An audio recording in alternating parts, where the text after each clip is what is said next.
রাজ্যে ২৫ বছরের রাজত্বে একের পর এক বিরোধী কর্মী সমর্থক খুন, সাংবাদিক খুন, সদলীয় মন্ত্রী এমএলএ খুন হল একটি খুন কার্যের সঠিক তদন্ত হয়নি।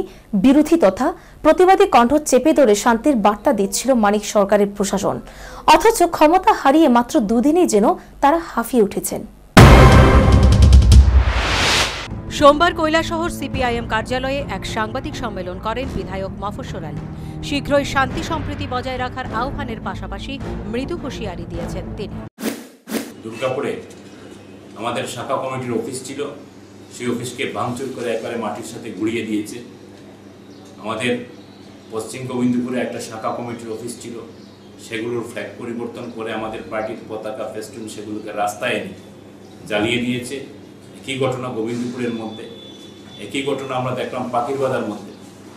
আমাদের নির্বাচনী একটা অফিস ছিল, একটা ব্যক্তিগত মালিকানার জায়গার মধ্যে ঘর ভাড়া নিয়েছিলাম, সেই ঘরটাও আক্রান্ত হলো পরশু ৩ তারিখ রাত্রিবেলা। এইভাবে শুধু এটা না, আমাদের পার্টির মহকুমা কমিটির অন্যতম সদস্য অরুণাভ সরকার তার বাড়িতে ঢুকে সেখানে ফটকাবাজি করা হয়েছে, গালিগালাজ করা হয়েছে, হুমকি দেওয়া হচ্ছে।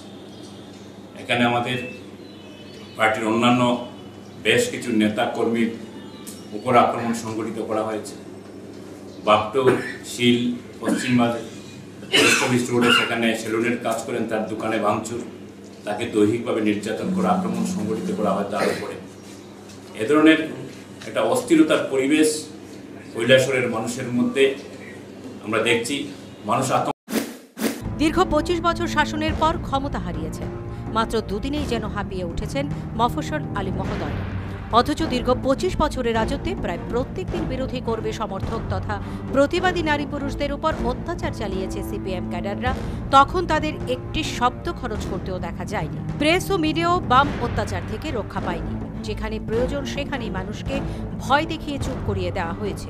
১৯৯২ সালে কৈলাসহরের কংগ্রেস কর্মী ভগবতী বসাককে পুরো পরিবার সহ জীবন্ত পুড়িয়ে মারা হয়।